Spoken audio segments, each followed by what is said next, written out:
Are you using a plastic cutting board that looks like this? Why, when you could be using one like this?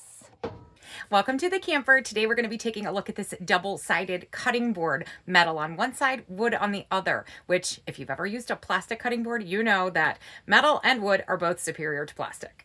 In this video, I'm going to show you what comes in the box, demo this for you, and give you my honest opinion. The seller did send this to us in exchange for a video. However, all of the views and opinions in this video are my own. This is way thicker than I expected. I expected a very thin cutting board. This is way, way, way better quality than I expected. This is phenomenal. I questioned that this was wood because it's so smooth, but you can feel the grain in the little groove here. So this is actual wood on this side. And then there is a, like a plastic outer area, but that's not where you're going to be cutting. You're going to be cutting here in the center.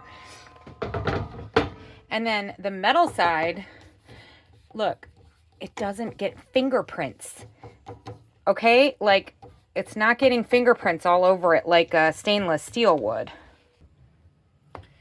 The store did not have any pickles that are conducive to a sandwich, so we're just gonna make this big giant one sandwich size.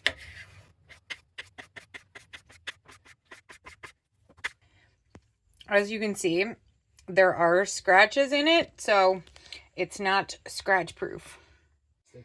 But in my opinion, scratches are better than little tiny micro pieces of plastic. If you're looking for an alternative to plastic, I would not hesitate to recommend this cutting board.